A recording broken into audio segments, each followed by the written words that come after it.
Hi, I'm Alan Dult. I was head of the CIA when the CIA was cool. Professor Mark's weekly stock market jobber update is also pretty cool, so I hope you enjoy it. Have a nice day.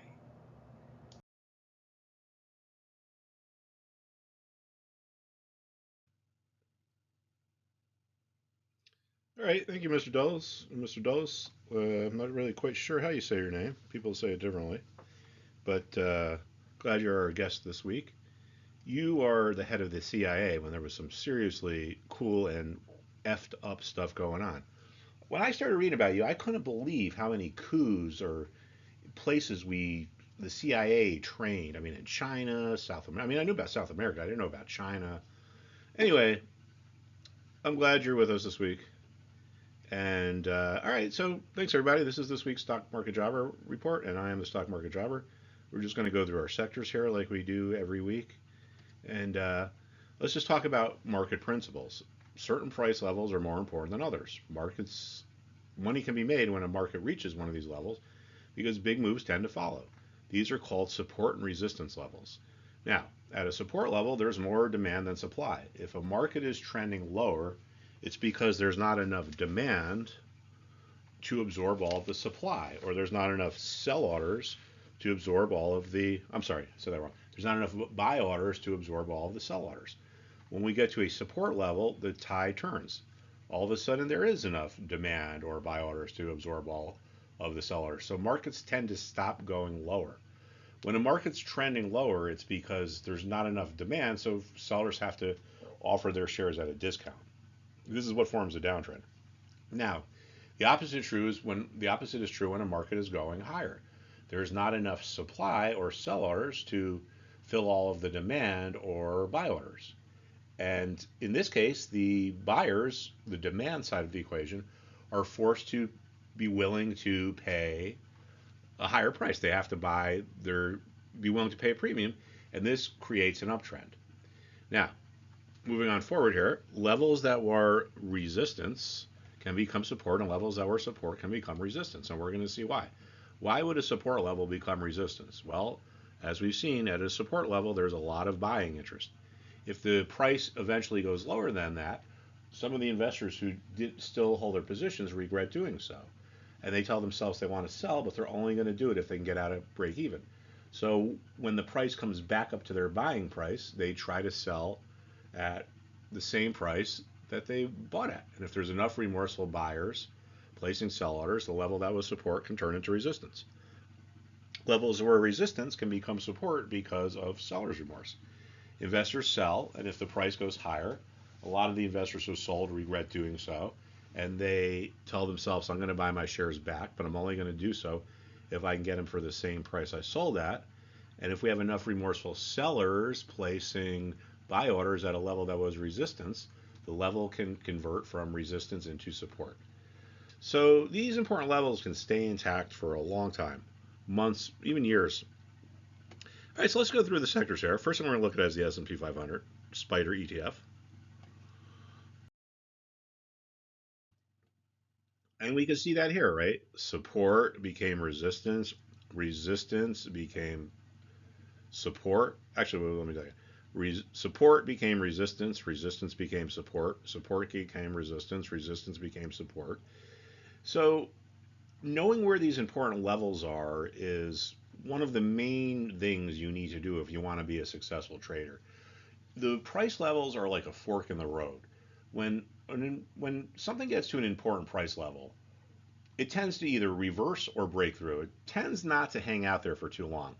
And we can see here, we got to this support, we rallied, bounced back, rallied again. Here we get to resistance, we sell off. Now, why would this happen? Well, when the market's going lower and we get to a level where it's support, a lot of the investors who are buyers start to get the sense that, oh, gee, there are other buyers in the market here. That's why the price isn't going any lower. So they kind of get afraid that they're not going to be able to buy it, so they decide to pay a higher price. So this level here, this black line is 390. So someone might say, you know what? I don't think 390 is going to work. I'm going to pay 391. I want to be the highest price in town. That way the sellers will come to me. The next person might say, oh, gee, someone's willing to pay 391. I'm going to go to 392. and so forth and so on. And it creates a snowball effect, and that drives the price higher. The opposite is true at a resistance level. The sellers start to sense that there are other sellers around, which is why the price isn't moving any higher, and they get afraid that they're going to move it, so they reduce, or going to miss it, so they reduce their prices. Someone might say, well, you know what, I'm going to go to 389. I got to be the lowest price in town, or else they're going to go to someone else. So I'm going to go to 389. Someone else sees that, they're like, I'm going to go to 388. So this is why when we get to these important levels, we tend to make these moves. Now, why is 390 important? This up here is 410. Why is 410 important? I don't really know, but I know I don't have to know. I just know where the levels are, and I know that when something gets to a level, it's that's important. There's a good chance it's going to make a tradable move one way or the other. So here's our tech sector. We got to look at this 139.50-ish level here. We're below it. This is the biggest part of the market. Having this resistance overhead is really not good for the market. I think there's a better chance we go down than we go higher, but we could see resistance here, became support here. Now this support is going to become resistance. Well, it actually has become resistance. We have people who bought here who regret doing so, trying to sell to get out.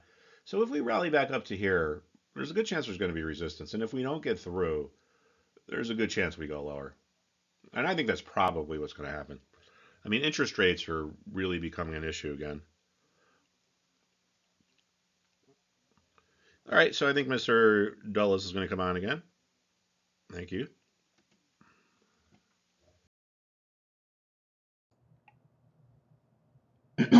No, the airport was not named after me. Stop asking me that. It was named after my brother John, who was Secretary of the State. I hear it all the time. Oh, your brother John's a Secretary of State, blah, blah, blah, blah. Like I give a shit about my brother John. Well, you know what else is amazing? Is that I never found time to make it to the dentist. Talk about some gingivitis. Look at that. I even got a brown tooth. How do you do that? Anyway, um, this is my wife. Yes, she always complained all the time. Is that what I'm wearing? Is that what you're wearing? It's all I ever heard. When look at her. She needed a damn dentist too, maybe an orthodontist.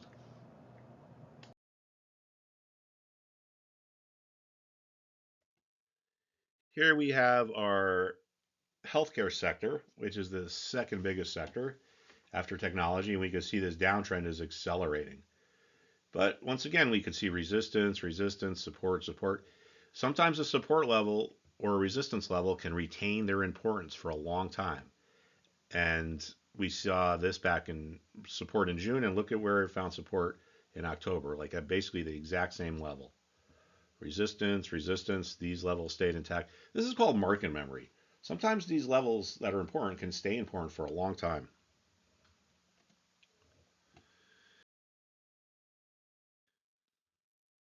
Financials are below an important level. This $36 level was resistance, support. It's probably going to become resistance again. So financials are important, tech is important, healthcare is important, and they all look like the path of least resistance is lower. All right, Mr. Dulles is going to come on again. Thank you. I know you've come a long way, considering that you've been dead for I don't know how many years, but we appreciate the effort.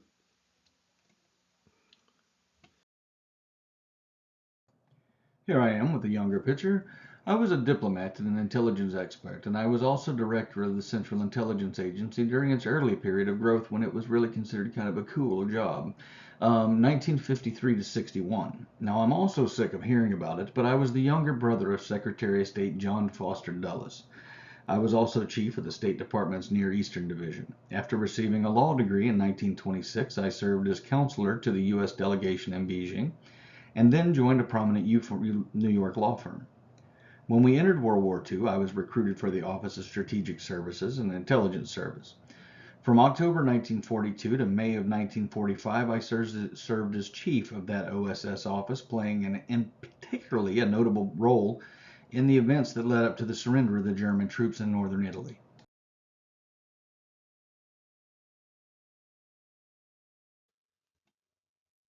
Here we have our consumer discretionary ETF. So we're looking at these ETFs, which track the sectors. And we can see here, once again, important level. You don't need to be a market guru to see this. We have resistance became support, resistance became support, support became resistance. Remember, resistance becomes support because of what? Da-da-da-da, seller's remorse. Investors sold, price goes higher. A lot of them regret doing so. They tell themselves, I'm going to buy my shares back, but only if I can get them for the same level I sold them at. So we have remorseful sellers placing buy orders. If there's enough, the level that was resistance becomes support. Support becomes resistance because of buyer's remorse. People bought here, the price goes lower. A lot of them regret doing so. They tell themselves, if I can get out of this at break even, I'm going to. So I'm going to try to sell if it gets back up to my price. So we have remorseful buyers placing sell order at the same level they bought at. If there's enough, the level becomes resistance, and that's what happened here. I mean, look, you don't need to be a market guru or a former hedge fund trader to see that some price levels are more important than others. And we can see that here. This is like 157. Down here we have 146.50 resistance. It became support for like 2 weeks, and now we're below that. So here's another sector that's below resistance. So this is another thing to kind of be bearish about.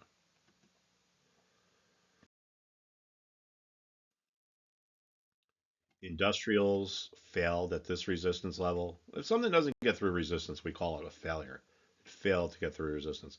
If we keep going lower, I would look for support around 97 again.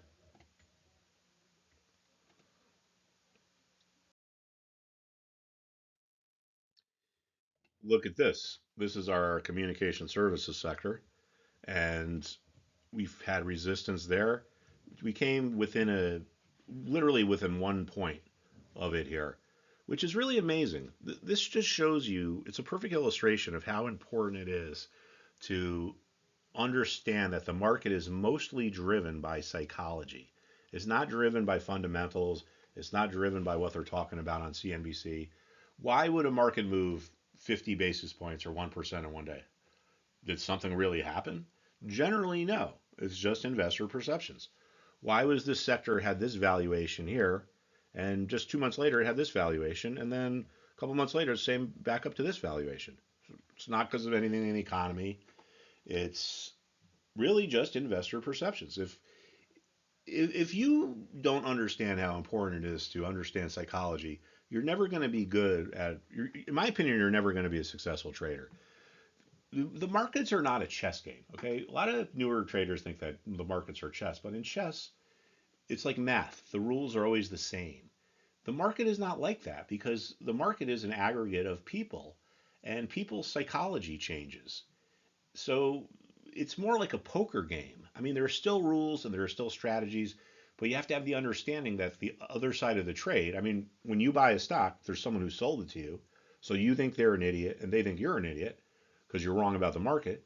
But you have to understand that there's a human being on the other side of the trade, and that human being is susceptible to psychology.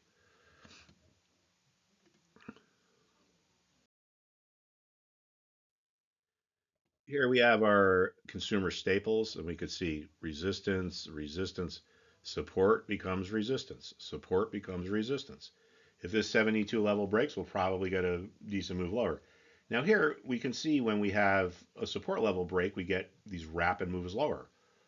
And we have a resistance level break, we get these rapid moves higher. Why is that? Well, it's because if a support level breaks, it's telling us that the investors who created the support with their buy orders have left the market. They're gone. They're either they finished or they canceled. But anytime you pull demand or buyers out of a market, you set the stage for the sellers to have to offer their shares at a discount if they want to get buyers off the sidelines. And that's why we get these dramatic moves lower when a clear support level breaks, or when we get a move higher when a resistance level breaks. It's because when you're pulling supply out of the market, that sets the stage for the demand side or the buyers to have to pay higher prices. All right, Mr. Dulles has a little bit more to say here. He is a CIA spy. I hope he's not like going through my stuff over here or whatever. But anyway.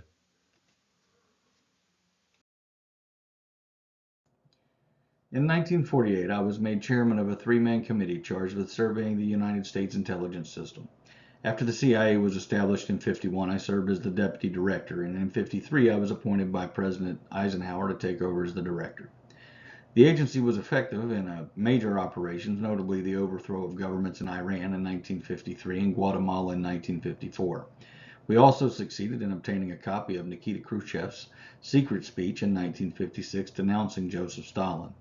But we were embarrassed by the downing of an intelligence plane over the Soviet Union on the eve of a scheduled summit conference in 1960. Reappointed by John F. Kennedy, I was implicated in the failure of the Bay of Pigs invasion of Cuba in 1961 and resigned that autumn. I also was the author of many articles and books on foreign affairs, notably Germany's Underground 1947, The Craft of Intelligence in 1963, and The Secret Surrender in 1966.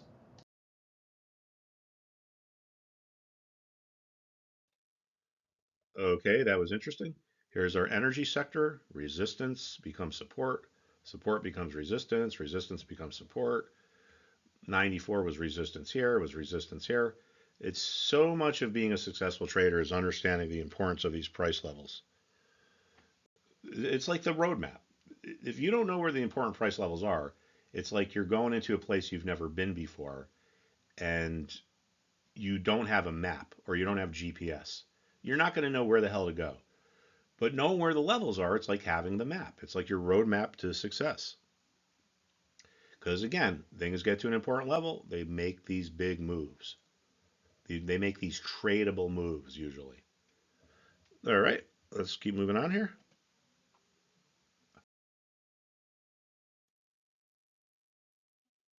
Here's our utility sector. Resistance became support. The support seems to be breaking, which makes sense because interest rates are moving higher. Utilities generally are bought by investors for their uh, dividends or their yields, and if yields are going up, then the stocks generally are going down. All right, Mr. Dulles, one more time.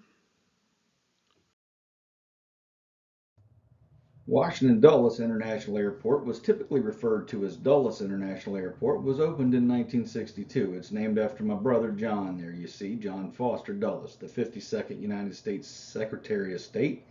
He served under President Eisenhower. Now, when Dwight was succeeded Truman as president in 1953, he was appointed and confirmed as his Secretary of State. His tenure as secretary was marred with conflict in communist governments worldwide, especially the Soviet Union. He strongly opposed communism, calling it the godless terrorism. He preferred strategy that would of containment through military buildup and the formation of alliances. My bro was a pioneer of the strategies of massive retaliation and brinkmanship. In an article, he defined his policy of brinkmanship, the ability to get to the verge without getting into war, as a necessary art. His hardline alienated many leaders of the non-aligned countries when he, in June 9th of 1955, he argued in a speech that neutrality was increasingly becoming obsolete and that except under very exceptional circumstances, it is an immoral and short-sighted concept. Throughout the 1950s, he was in frequent conflict with non-aligned statesmen who he deemed too sympathetic to communism. He was a true patriot.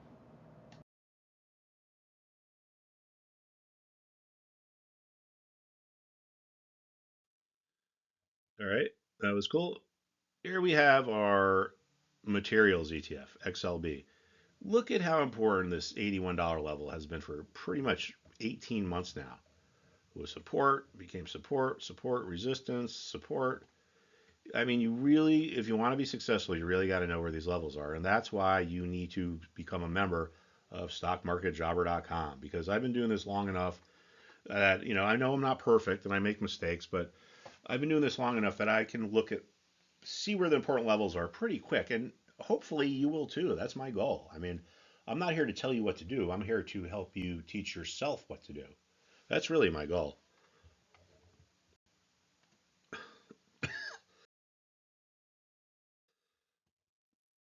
Real estate sector, same thing. Resistance became support. Resistance became support. Support became resistance. This is what we call an exhaustion gap. When something gaps up after a long trend or gaps down after a downtrend, it a lot of times that indicates that the trend is kind of losing steam. And these are the last people in. People have been waiting and waiting and waiting to buy to get a better price. Finally, they keep watching it going up, and they finally get disgusted, and they say, you know what? I am going to pay whatever price I need to pay. I don't care. And those are a lot of times the last people to the party. They're the people that are typically wrong because they're too cautious. But anyway, that's an exhaustion gap. If we go lower, there's a good chance there's going to be support here. And that's it. I think Mr. Dull is going to come on and with some closing comments. During the Kennedy administration, I faced increasing criticism. In autumn of 1961, following the Bay of Pigs incidents and the Algiers Putsch against Charles de Gaulle, me and my posse, including Deputy Director of Plans Richard M. Bissell Jr. and Deputy Director Charles Cabal, were forced to resign. Now, on November 28th of 1961, Kennedy presented me with the National Security Medal at the CIA headquarters in Langley, Virginia. The next day, November 29th, the White House released a resignation letter that they forced me to sign. Now, isn't that nice? That's John. He really did people right. On November 29th in 1963, President Lyndon B. Johnson appointed me as one of 7 members of the Warren Commission to investigate the assassination of the U.S. President John F. Kennedy. The appointment was later criticized by some historians who have noted that Kennedy had fired me, and I was therefore unlikely to be impartial in passing. Whatever. I did run the CIA. I'm not stupid. I know the game. Come on. Come on, man.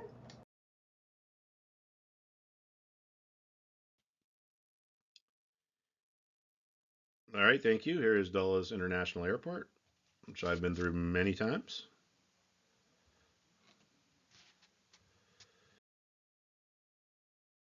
And here's me. I traded directly for Mario Gabelli and Steve Cohen, two of the greatest money managers in history.